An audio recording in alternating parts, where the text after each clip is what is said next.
going on. I know a lot of osteopaths are familiar with the idea of functional technique, of the idea of moving a distressed, I'm going to call it a lesion, a distressed area into a position of ease.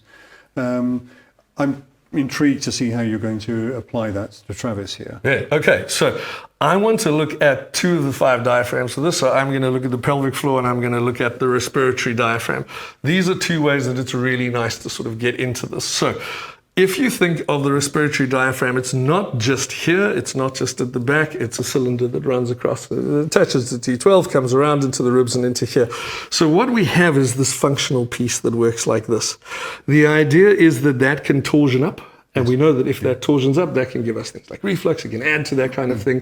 It can change, and especially more functionally with babies, it can mean that the core's not working, so rolling becomes an issue. Lots of issues can come in with that. The problem is to try and take it into a direction of correction is not really going to work because it's a knot inside a shoe. So what we need to do is open it up and allow the baby to make a little bit of a change. The one other way I really saw this really nicely explained was having a blow-up mattress that's got a little bit of air, but it's folded over itself. You can't really blow the bottom up without lifting the top slightly. When you lift the top, all of a sudden the bottom can open up, and that's exactly the idea here. So what we're going to do is a hand underneath onto T12, a hand onto the top, just onto the xiphoi sternum, and in your mind, I want you to think that you've got a 3-dimensional object here. So what we're going to do is move it transversely, we're going to move it A to P, we're going to move it into different angles, and we're going to find which of those is the most released. So let's say with Travis here, I mean, he's missing a diaphragm, but we do what we do. So let's say that rotating him in that position really releases what's happening. I'm opening up the shoelace, I'm lifting the mattress slightly. From there, the best thing I can have him do is suck, or weirdly cry. If they are crying, but we don't really want to do that, sucking would be the best, because that functionally is going to work all of the structures connected with the diaphragm. It's going to work all of the neurology that connects down into the diaphragm, working into that position, holding, let him have a good couple of sucks, 3-5 seconds. On what? On a dummy or just? Oh, dummy, finger, parent's finger works really nicely.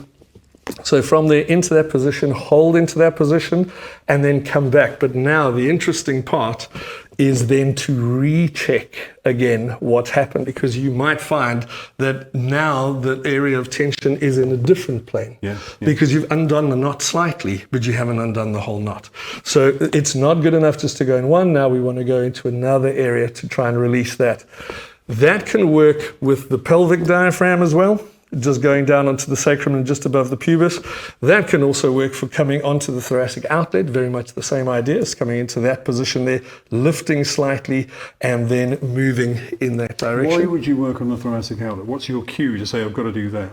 Or is that just, would you go through all of these areas? So thoracic outlet, the biggest thing for me is going to be a torticollis. If they're sitting in that position, because you've got your SCM coming down, but you've also got a lot of fascia coming down. Again, your vagus is going to be caught into that as well. And especially if you have those little asymmetrical babies like this, wonderful just to be able to bring that down.